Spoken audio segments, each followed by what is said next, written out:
Good evening, ladies and gentlemen, and welcome to the Wheeler Centre. Welcome to Show and Tell for Grown-Ups.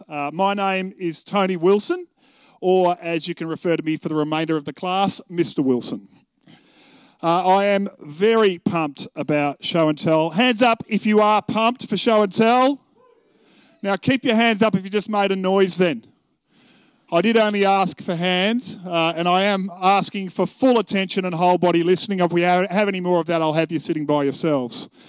I am a huge fan of Show and Tell. It runs deep within me. I had a taste of it the other day. I actually went along to my daughter's grade 3 class. And I think Show and Tell's going to the dogs. Daisy's paper chain, very ordinary. And 4 boys, no less than 4 boys, show and telling their footy card album. And 2 boys show and telling the same card, the Dane Swan card. Admittedly, a very rare card, but still not good enough. And so I said to the boys, I live in Northcote. I said, Arlo, like I said, I live in Northcote. Arlo, it's not good enough. Show and tell is an important thing. You really have to work harder than that. And then I said, Atticus, like I said, I live in Northcote. Atticus, show and tell is with us for such a short period, and then it flits by, and you have to make every show and tell a winner. And I told him about my great show and tell winner. The year was 1978, Mitcham in the eastern suburbs of Melbourne. And my show was, there you go, this snake. And the tell was my mum bringing us home from music lessons. Mum's here tonight. Spots the tiger snake on the front doorstep, has slithered up from the creek at the back of the house in Donvale, and she goes into a brief meltdown, but then claims control. She says, Tony, go over to the Adlers, get Larry. And I think, yeah, okay, I know the Adlers. In fact, the Adlers are etched in my memory. Mrs. Adler, for her nude sunbathing in the front yard when I was a very impressionable age. But Larry, he now has a place in my heart as a cowboy, as a maverick. He arrived in our front yard, saw the tiger snake, grabbed a shovel, and with absolute sheer stupidity cut off the snake's head with no fear for life or limb. And I went to school and I became a hero, ladies and gentlemen, a hero for producing a dead, rotting reptile. And I won Show and Tell, and it became a part of me, and I care about Show and Tell, and that's why all of you are here tonight. Thank you. I really don't think I will win Show and Tell tonight. My Show and Tell is this. It is a Hawthorn football jumper. I was a reserve grade footballer in 1992 for the Hawks. And I stole that football jumper. It's Dermot Burton's number 23. And how it happened was Dermot came up to me and he gave me a word of advice. He loved giving advice. He regarded himself as the Don Corleone of the football club. He came up to me and he said, Willow, I look at you and I think, you know, you're brave, you have a go. But I look at you and I look at you with your good family and your private school and your law degree. And I think, when I was your age, if I hadn't have made league footy, I would have ended up in jail. And I didn't understand what he was talking about, couldn't actually decipher the point. But I thought maybe he wants me to embark upon a life of crime. So I went straight to his locker and stole his jumper. So that's my show and tell tonight. And I was embarrassed. I am embarrassed. I'm not a thief. And I thought stealing jumpers isn't good enough. And it's now my great pleasure to introduce the first of our live panel show and tellers. She is a late substitute to the panel, but she's a very valued one. She is Serbian-born, Australian-raised, and currently resident in New York, only here on a brief break from the brutal New York winter. She's written a Penguin special book, which is called He's Just Not... You're Just Too Good to Be True. And she's also making waves in New York as the host of Women of Letters and also the Moth Storytelling Salons as a regular participant. Put your hands together for Sofija Stefanovic.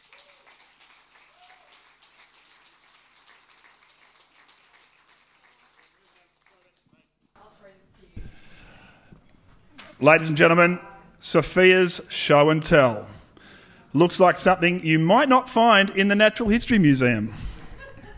true. At least I didn't steal it, Tony. That's true. Now, talk us through that. To me, at close range, for those who haven't seen it yet, looks a lot like quite a cute, maybe a formerly cute white mouse. It is. It is a mouse. It is a female mouse that I taxidermised myself. That's the word. I looked it up. It's taxidermised.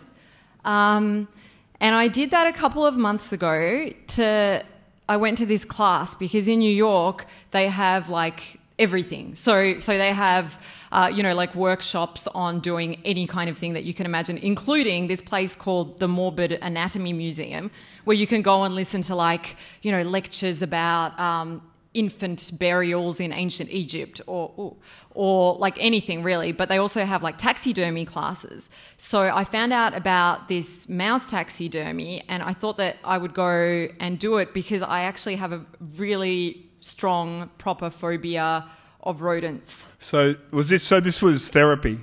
It was, yeah. So my sister was visiting New York and I thought, okay, I'll go with her and it'll be a little bit kind of comfortable, but it will put me very much out of my comfort zone. And again, they just give you a dead mouse. So you show up and I thought it would be some sort of like kind of sanitized thing and maybe you'd have to, I don't know, show like a certificate that you're fine to do this. But anyone can just show up. They give you a scalpel, a very sharp scalpel, just some gloves that you can kind of put on, but you don't really have to, like very casual. And then this little frozen mouse.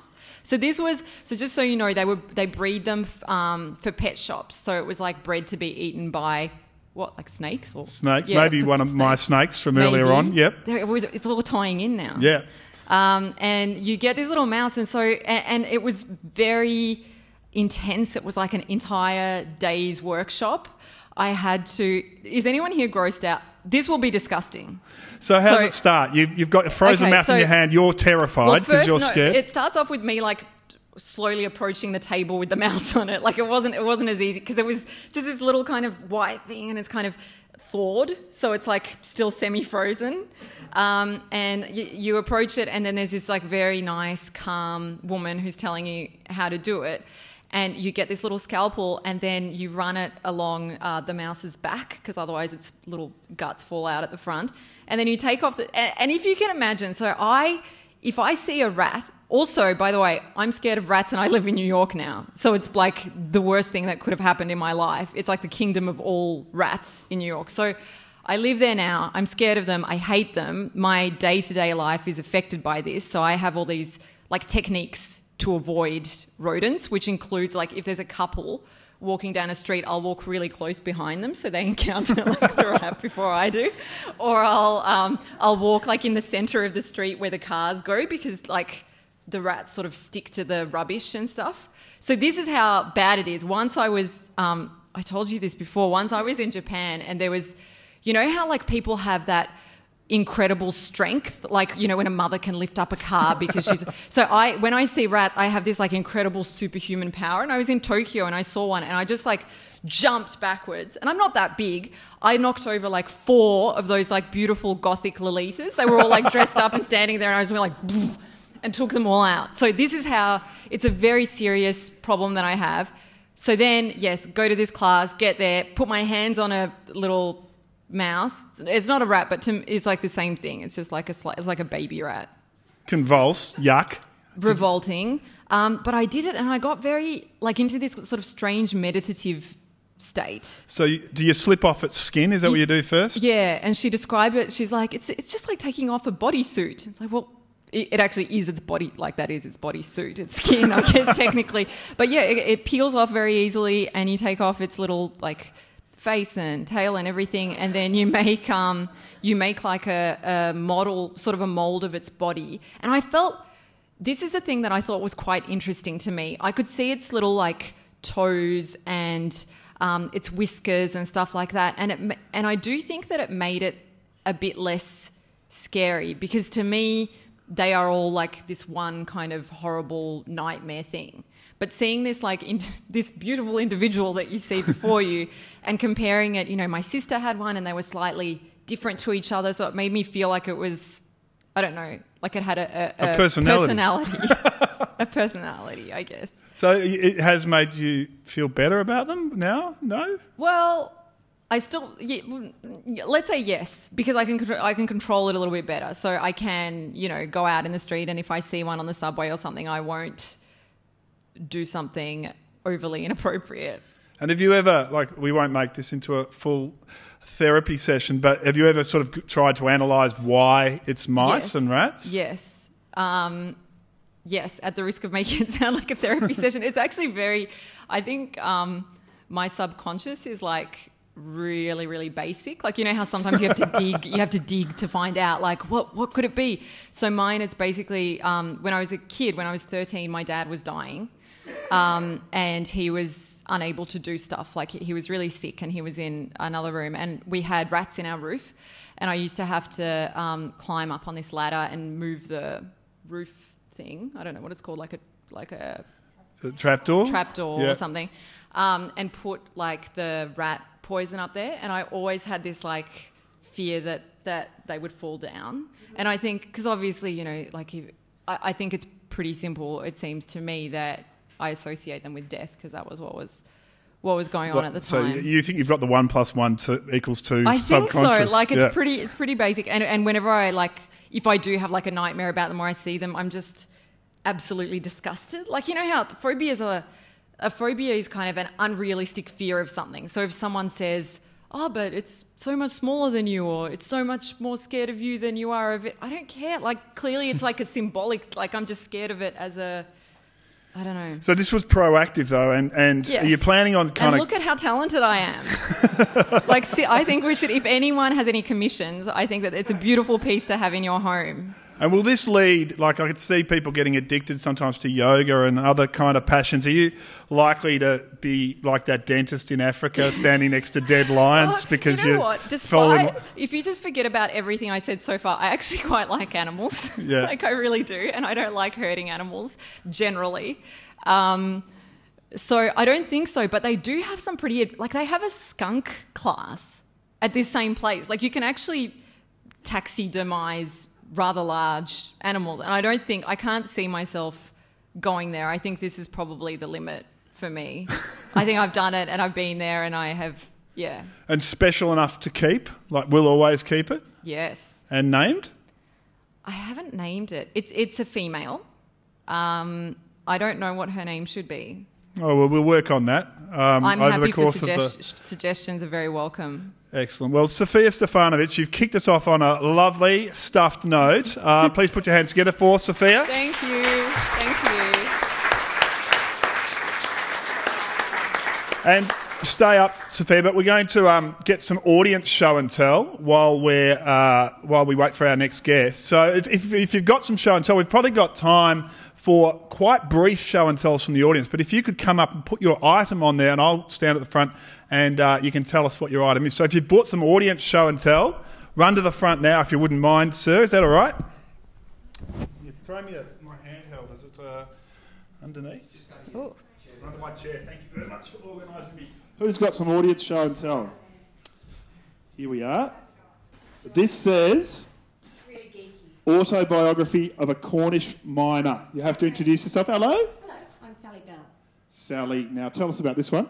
Okay, right, so I'm a real geek. If this is a competition, I'm going to lose. I was a geek at school. I'm still a geek. I was really interested, though, in family history. And so I was always the kid who was next door at the State Library, looking up the Sanderson, McDougall lists and finding my ancestors. And there was just something in me, as much as I'm proud to be Australian, something in me that I wanted to find out about my connections, and it led me to living in the UK. So I've been living in the UK for 10 years now, and I'm just here on holiday. I'm delighted to be able to be here tonight. But this tells the story of a guy called Thomas Oliver, who was born in Cornwall in 1830 and was part of the massive diaspora that left Cornwall between 1850 and 1860. 250,000 people left and went all around the world, and there are so many people in Australia who have Cornish ancestry. So he actually wrote this little book, and it tells the story of his voyage from where I live now in Plymouth to Melbourne in about 1851. And it's just incredible, the stories he told. He was really humble. He just didn't really think that he was doing much. He just wrote a few memoirs. But it's so insightful, and I just think it's really interesting for those of us who have families we're all immigrants unless we're part of First Nations peoples. It's his story, and it's primary evidence, and it's kind of interesting for me now. I get on a big plane and I fly over here, and it took him, 12 weeks, and, it was just amazing. So, yeah, it's just a way of connecting and telling people stories. Good work, Sally. Magnificent. Do we have any others that have lined up? Yes, sir. Do make your way to the front so I can call on you quickly if you've got one. We've probably got room for 3 or 4 at least. What's this one? Oh, tell me what's your name, sir? Excuse me. My name's John. Yeah. So John is taking off the lid and unveiling amazing keys.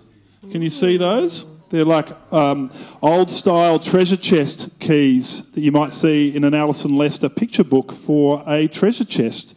So these keys came from Hobart and were given to me by my uncle Robert.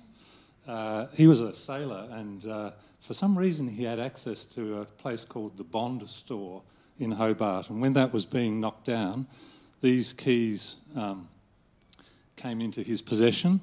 And at that time, I was around 10 years old, and I collected keys, many of which were stolen. And some of them were given to me, and this is just some of those. Well, they are absolutely beautiful. So you said 1830, did you? About 1830. Amazing. Thank you very much, John. Have we got another one? Here's someone. Another beautiful old box. What's your name? Caroline Frasier. Caroline, what's this? Okay, this is a Nash logoscope, and it's a medical diagnostic tool. And I don't know if you can sort of, I can lift that out. Yeah. So it's based on a slide rule, and all of these little strips here are. This one is general abdominal pain. This one is painful limb. And this one is cardiac enlargement. And so all these little strips, and there's 82 strips, are symptoms that you might have. And if you presented to the doctor would pull out your symptoms and thread them into the logoscope, which is based on a slide rule. I'll just try to get this in. And come up with the answer, leeches. And then the idea is that the doctor would then look through here and see where all the lines line up, so that if you have general abdominal pain, cardiac enlargement, and a painful limp, you might have, and of course, all the potential ailments are very, very tiny, and so you need a magnifying glass. So you can go down with the magnifying glass, and hopefully there'll be 3 lines matching up. And there are, actually. And so you most likely have tuberculosis. Ah, hooray!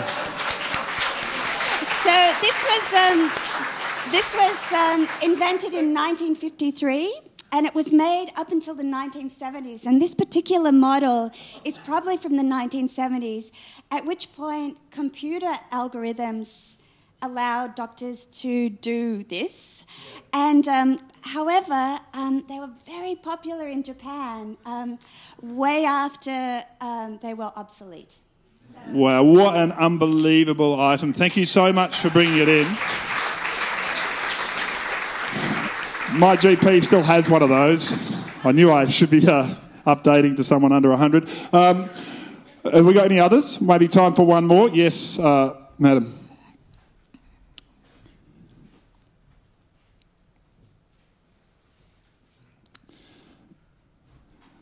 Lovely. Put your show and tell onto the stool. And could you introduce yourself?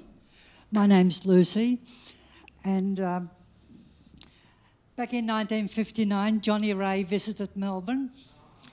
And rather than go home and watch him on television, I went down to Channel 7, because all television was live. And I was the only fan there to greet him. Besides Brian Naylor, who was there officially to greet him. So I got him to sign my autograph book, my album cover, and a handkerchief, which I later embroidered there. In 1988, I saw Johnny Ray again. I'm still a mad Johnny Ray fan. And by then I'd bought that photo, and I got Johnny Ray to sign it when he came to Taylor's Lakes Hotel where we saw him. And on the day that Brian Naylor looks there and he's so amused with this stupid teenager who's so over the moon. And of course, Johnny Ray bent down and kissed me. Oh. And the day Brian Naylor retired, I thought, I've got to get hold of you. So I went round to Channel 9, waited for him to come out to go home, and I got him to sign it as well. Amazing.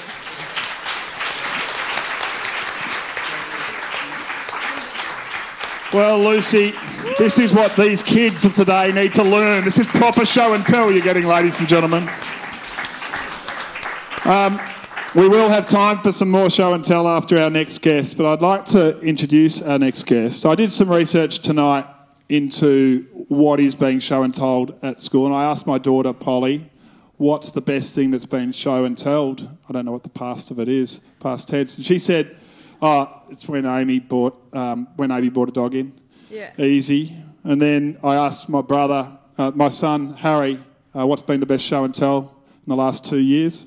He's in grade 1. And he said, it's when Pablo, we live in Northcote, it's when Pablo brought in a dog. And I went, wow, we're going to have such mature show and tell. We're going to have Gallipoli medals. We're going to have, artefacts that kind of say something about the anthropology of this nation. That's the sort of session the Wheeler Centre want. That's the sort of session I'm going to deliver. So I rang up the guest who I'm about to introduce, Alison Lester. And I said, what do you want to bring? And she said, do you reckon I could bring my dog? And I said, well, if you do, I'm bringing my daughter. And then she said, or I could possibly even bring my horse. So they were all on the cards, but she hasn't brought either. But she has brought herself. She is one of Australia's great children's authors. She's the author of Magic Beach. She's the author of Imagine. She's the author of Are We There Yet? And maybe most recently, the dog that she may have brought, My Friend Bigsy. Please put your hands together for the Children's Laureate from 2012-2013, Alison Lester.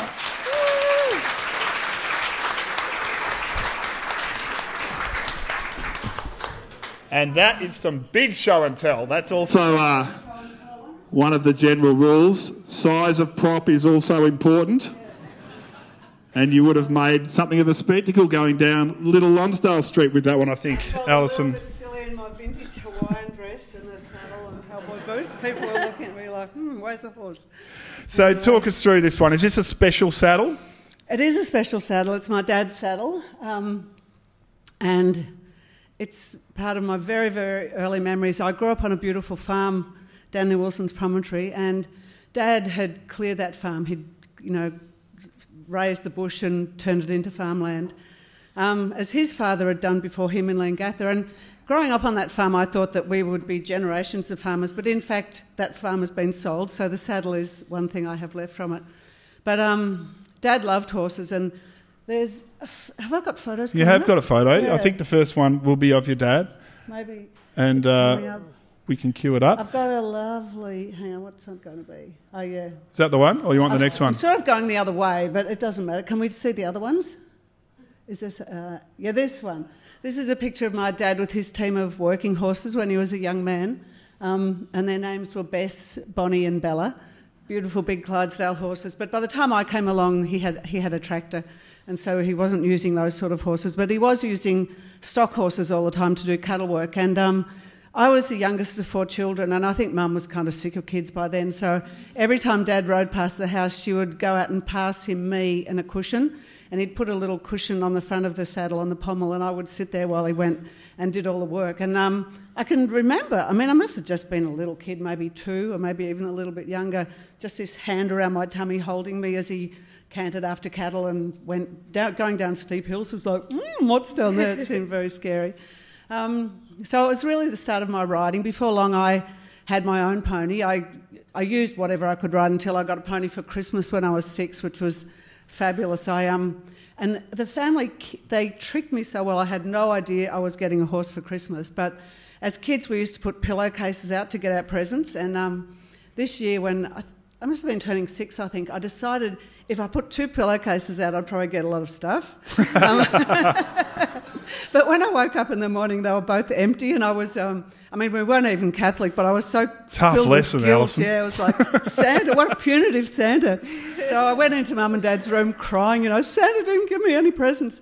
And Mum said, you go back and have another look. There might be something really small in there. So I felt in the pillowcases, and down the bottom of one there was a little piece of paper, and it just said, go and look in the stockyards, Happy Christmas with love from Santa. So I raced up to the cattle yards in my pyjamas, and there was my first pony, Inky, who was a little Shetland pony. So for a long time then, I would be trotting really, really fast alongside Dad as he rode in that saddle on his big horse on my little pony to keep up. And then as I got older, I went through bigger and bigger ponies and onto a horse of my own. And I think if we go back, this is a lovely picture of my brother when he was a little boy sitting in this very saddle on Dad's horse, Gordon. And Gordon was famous because my father and his brother, for a long time, leased Wilson's Promontory. It seems unbelievable now when it's a national park that we all love so much, but they had the lease to run cattle south of the Derby River. And when they were still living at Langatha, they drove the cattle down. I think their first stop was the Stony Creek race track. They used to put the cattle there for the night, and then the next night they would get to Shallow Inlet, and then the next day they'd drive them down the beach on the western side of the prom and put them over take them around the side of Mount Oberon into all those little plains on the other side. So the prom looked quite different then.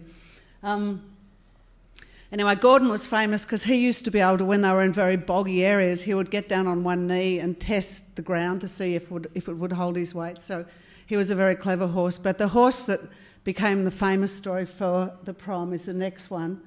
And this is Taffy, who was a really beautiful horse. We all loved this horse so much as kids. He was a big buckskin horse, a yellow horse with a black mane and tail, and he had one blue eye. And he was so quiet that we used to have competitions to see how many kids could fit on him. And you'd have someone almost up behind his ears and then another little one almost falling off the back. But one time when they were coming back from mustering cattle down on the prom, they had a big mob of cattle, 200 cattle on the beach, and the tide was coming in, and a friend of Dad's who was riding Taffy went to go around some cattle, and he went into a patch of quicksand, and the horse sank right up to his wither, and the man managed to struggle out because he wasn't as heavy as the horse, but Taffy was absolutely stuck, just his neck and head sticking up out of the sand, and they tried to dig him out and they tried to tow him out with another horse, but the gear broke, and finally the tide was coming in and they had to keep going or the cattle would have all been, in trouble too. So we as little kids were waiting for them to come home, and we'd ridden up to the end of the road waiting for them, and when it got dark we had to go home. And we were having dinner with Mum, or tea as we always called it, and we heard whips cracking and bullocks bellowing and dogs barking, so we knew they were back. But when Dad walked into the kitchen, we could tell by the look on his face that something terrible had happened, and he told us that they'd had to leave Taffy bogged on the beach. And we were all wailing because we loved him so much, and we could imagine him there with the tide coming in. It was windy and cold and the sand would be blowing in his eyes. Anyway, Dad said, look, don't give up hope. We thought about destroying him, but we thought there was a chance that he might be able to get out when the tide came in. So we went off to bed that night with just a little glimmer of hope in our hearts. And in the morning we got up and Mum and Dad were still asleep. And we went down to the kitchen, and my brother looked out the window, and there was Taffy standing at the garden fence. It is your very own Lassie Comes Home. Oh, Alison, I'm glad you didn't bring your dog, even if it would have been an even bigger hit. But what a story. And your dad, in terms of, do you sort of look at that saddle now and think of him? Is it sort of they're wonderful memories of him, yeah. We I guess we weren't as close as when I was an adolescent, because when I was a kid it was like the farm was the whole world, and he and I were just best mates, like we worked together all the time. And as a little kid I had a lot of responsibility, and like I could go and muster a paddock of cattle and bring them up to the yards, I guess, when I was 10 or something, quite little. And so we had a fabulous time, and they're really lovely memories. Well, it's been an absolute pleasure seeing your show and tell and hearing your stories. Can we have our hands together for Alison Lester? Do you want me to go here? And stay there, Alison, or you can move one over if you like, because we are going to continue our audience show and tell. If there's anyone who wasn't brave enough to do the first session and has got an item and wants to rush across the front, have we got someone here, or is that one of our ushers? Hello, have you got a piece? Come forward. Yeah, I'll move the saddle. Good luck. Yeah, I'm leaving myself.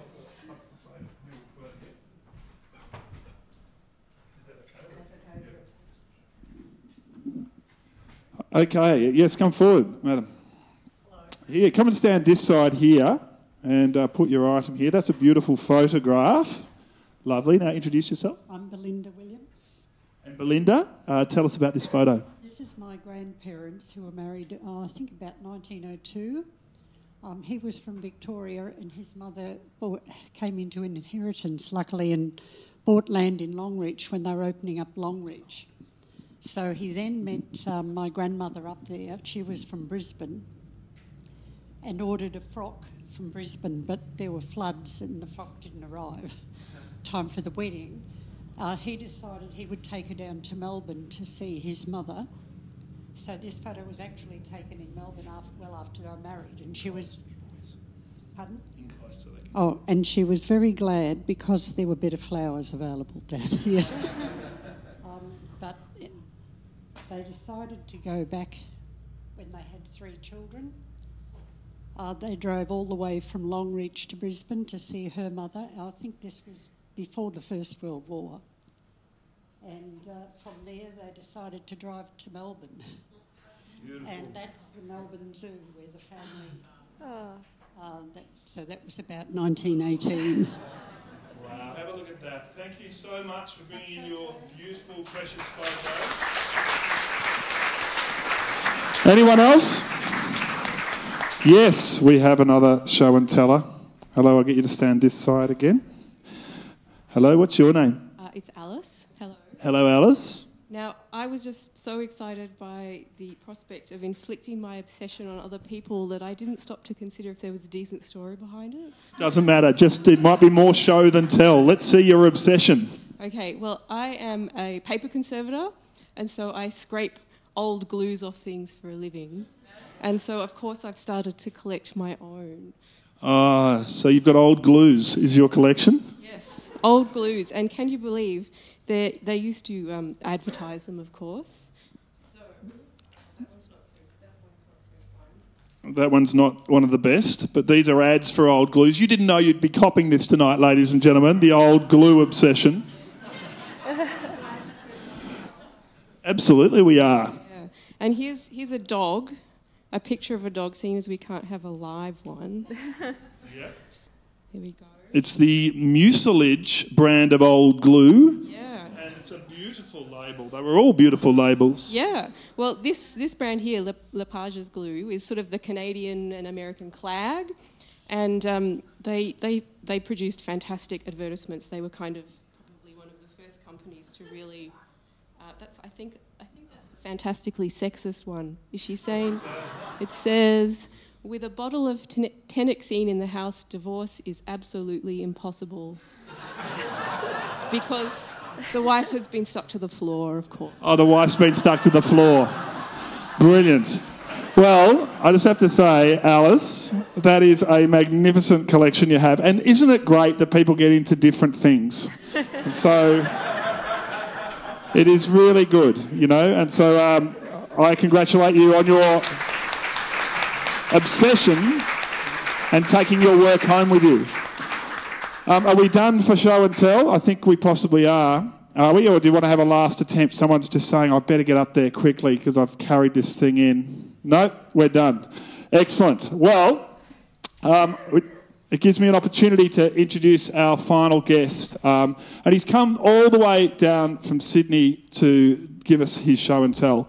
I'm going to guess it could be a silver logie on the back of him winning a silver logie for his role in Paper Giants, the acclaimed television production where he played Kerry Packer. It could be, I don't know, it could be Fatso the Wombat related memorabilia, given he was on a country practice way back in the day, been acting since he was 14, been in basically every major Australian drama over the last couple of decades. And he's also the writer and brains behind Shandon Pictures, that wonderful local production of a few years back. He's a speaker, he's a raconteur, he's an absolute hero of mine. Please put your hands together for Rob Carlton.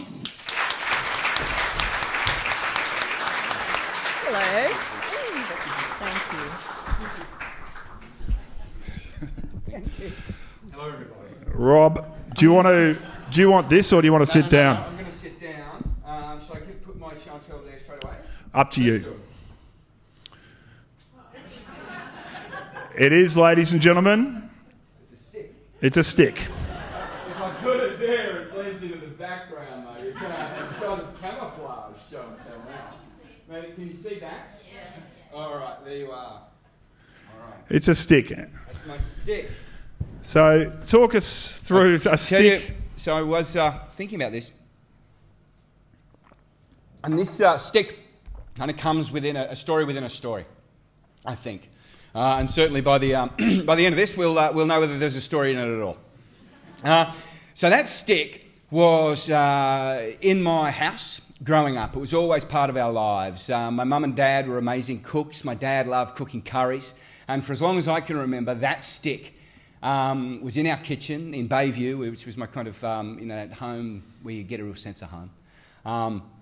And that stick was used to stir our curries. And at some point, I think in my teens, I learnt that stick was brought into my family before I was born, about 18 months before I was born, where my mum and dad and my two older sisters were living in New Zealand, and my older brother Richard was born. And at 8 weeks of age, my brother Richard died of cot death. And my mum and my dad and my sisters walked down to the beach, a lonely, cold, windy day. An Australian family sitting on a beach in New Zealand, trying to gather courage together. And they picked up that stick and they brought it home. And I learned about that when I was in my teens. And it was always this wonderful thing. It was something that was just there and we always used it. It was part of our life. And then my mum and dad got a bit older. And as wise parents do, when they start to get older, they divested themselves of all these things that should they go under a bus, that it won't mean anything to anybody else. Hang on, I'm an old roadie. Don't worry about this. Being an actor, you can pretty much do every job. Coffee, anyone? That one. That one. So, a long time since you've done those ones, though, isn't it? So, when older people get sensible, they say, well, no, it's going to mean anything. So they gave it to me. It was my stick because I was the replacement boy. And so I now got this stick, and I then have it at my house. And I've got twin boys, my 11-year-old boys, and I explain to them everything that goes on in my life. And I tell them that this is my stick, and this is how we came to get it. And they called it the Stick of Richard Life. My little boys call it the Stick of Richard Life, so that's the name. So here's where the story gets into a bit of a different sort of story, and it goes slightly skew-if. All right. Oh, and don't worry about me. I do get emotional, but trust me, I'm feeling fine. So we then, in Sydney, we do something called Story Club. We sit down, we write a 1,600-word story, and we read it out in a big oversized chair. Now, the theme of Story Club this month was sense of impending doom. Write a story about when you had a sense of impending doom. Now, here's the bizarre thing. I don't have a sense of impending doom. I've never had a sense of impending doom. And it remains one of the great mysteries of my life, how my mum and dad were able to bring me up in a world that was only ever going to shine on me, that was only ever going to give me joy and wonder and happiness if I showed it to the world. I was never mollycoddled. I was never, ever got a sense that this world would take me away. And how my mum and dad did that after going through what they went through remains a mystery. So I wrote this story. And I framed my story up with this stick and talked about the irony of growing up without this impending doom, given everything I should have had should have been fear and worry. So I write this story and I read it out, and it was good, man. I nailed it. But then, of course, I think I've got to tell my mum and dad, and I got this thing, and I have my cashing in on the family heartache and grief, and then you say, oh, dearie me, what's going on? I wasn't doing that. I know what I'm like. I was honest and clear in my intent. And so I wasn't doing that. But for the first time ever, I felt reticent a little to tell my mum and dad about my story that I'd written for fear of the emotions that it would bring up. And shortly thereafter, I came down to Melbourne and I was having dinner, and I did think to myself, what shall I do in this situation? And so I do what I always do. I arrived and spilled my guts immediately. That's just how I roll. And so that led to this... now we're going to be here till 8 o'clock. So I told my mum and dad, this is what I've done. And of course, my mum and dad are amazing people, and so emotionally courageous and transparent. And we talked about that, the detail. I never really got an understanding of what my dad went through. My dad's framing of those horrible days back in New Zealand 46 years ago were always, it was so much worse for your mum. You see, Rob, back then, our lives, it was segregated. I would go to work and I could go but your mum was at home with the children, and she carried Richard, and she was looking after Richard, and she was with Richard every hour of every day. It was, and this was my understanding of that time. And in fact, my story, when I wrote it, it focused on that moment that my sister would tell me. She still remembers the moment Mum running down the garden path, saying, he's gone, he's gone. And it's a heartbreaking image in my mind. But that was my memory of this time, and I wrote this story. So I have this interesting evening with my mum and dad, and then I go to the theatre just down here, and my older sister, by chance, it's her birthday, and she's at the theatre, and she rarely goes to the theatre, and I hadn't organised to be there with her. She was there with her husband, and we go and see a show together. It was poor. And we meet in the foyer afterwards. We go to the Curve Bar, and they say, how you going? I said, I'm really well, but I've had this really interesting, kind of incredible night with Mum and Dad talking about the detail of that day Richard died. And I said, and I talked about this and I talked about that, and I said, and this moment with Mum running down the garden path, and I was a sad, and she said, oh, but Rob, that's not the clearest memory of my day. I said, what is it? And she said, Dad. And I'd never heard anything about my dad's response on that day. I'd only ever heard it through the prism of Dad saying it's so much worse for your mum, and that was it. I said, what do you mean? Now, I may lose it during this bit. Again, don't worry, I'm brave. So we're standing in the Curve Bar having this conversation, and my sister says, my most potent memory of that day, when they put Richard into the back of the ambulance, Dad banging on the roof of the ambulance and howling. And she told me that, and I had this emotional punch. It was like a fist jamming into my chest, and I literally went, oh! And bent down and started sobbing and sobbing, and I couldn't stand up, and I bent down to my knees, and it was like I was like a groaning wreck. I've never felt anything like that in my life. Nothing since, nothing before. And at that moment, I felt guilt, and I felt shame. I felt that I hadn't honoured my father's grief. I felt as a son, I didn't really know the truth of the most horrific thing in my father's life. And I'd written a story, and I honoured my mum and her bravery and courage and optimism. But I felt like I'd sold my father out a little bit. It was an astonishing moment.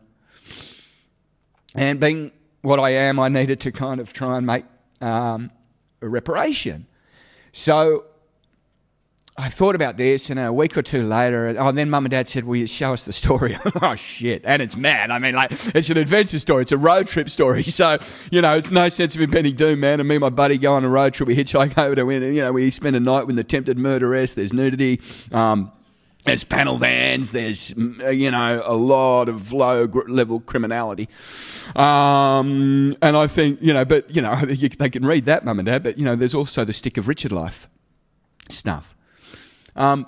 So I send it to them, and Mum and Dad read it, and they ring up and they say, we read your story, and they say something, and then Dad gets on the phone, and he's very proper. He said, oh, hello.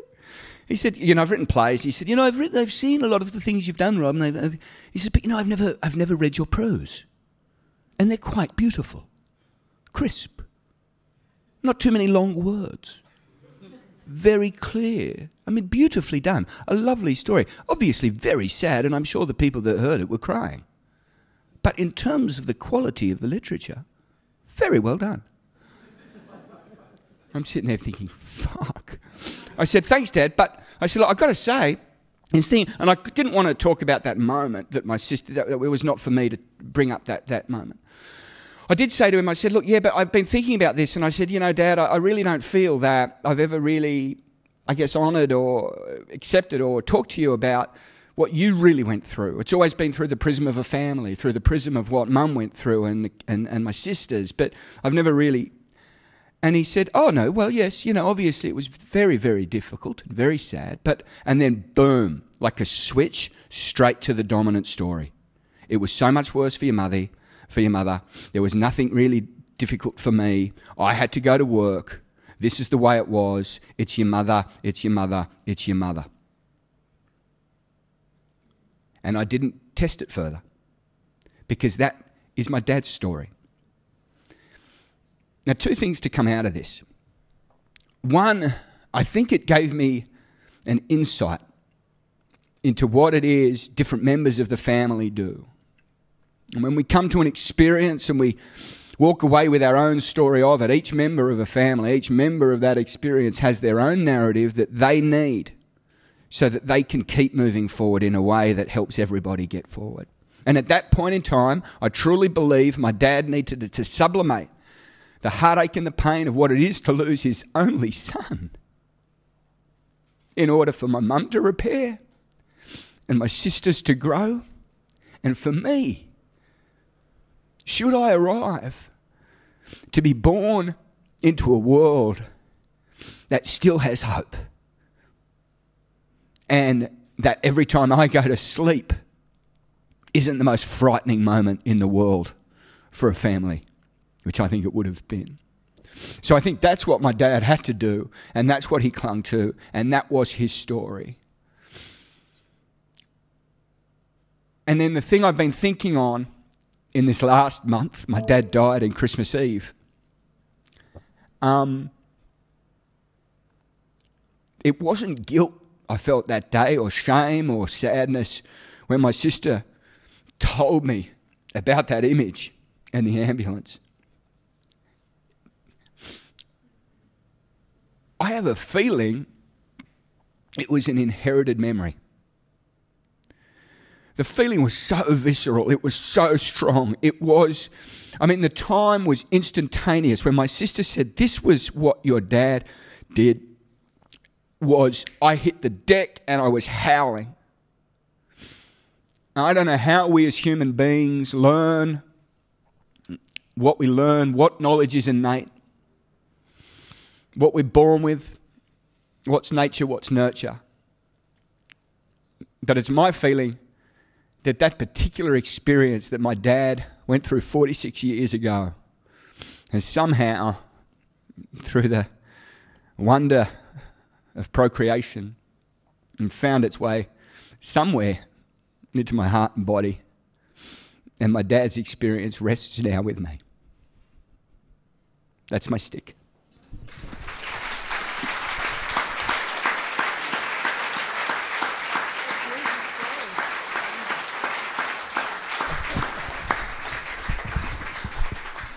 Ladies and gentlemen, Rob Carlton. I have nothing to add other than it was a spectacular show and tell, and we all feel incredibly privileged to be here, to have heard it.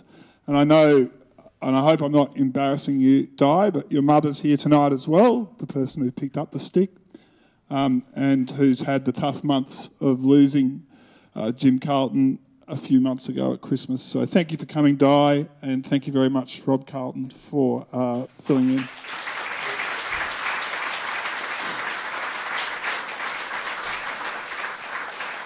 And that's, with me, a sobbing mess. That brings us to the end of Show and Tell for Grown-Ups at the Wheeler Centre. I'm hoping that we'll have others. It's certainly a wonderful turn-up, and the items that were provided by the audience tonight were just a real highlight. So thank you to those who went to the trouble of bringing some.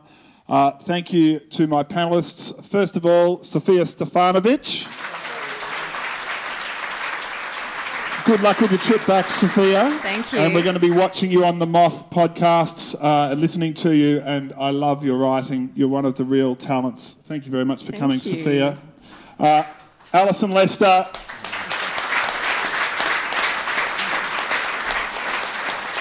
A true hero of mine, just really great at what she does in illustration and writing as well. And I think the first time I met her, I was actually her warm-up guy for 800 kids on the up at Byron Bay, and I got to see the sort of storytelling you saw tonight. You should have seen the kids who were immersed in her book when they were their world right now, and to have her in front of them, it was just something else. And you're an absolute hero of mine, and thanks for coming along, Alison. And of course, Rob Carlton, who's flown down to make this Show and Tell for Grown-Ups just such a really special inaugural event, and hopefully we can have a lot more. And Rob, I really appreciate the effort you've put into this event. Thank you very much.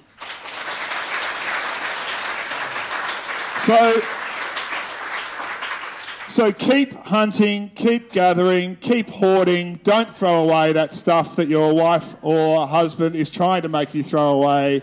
Make your house into an unlivable mess, and we'll see you at the next Show and Tell for Grown-Ups. Thank you.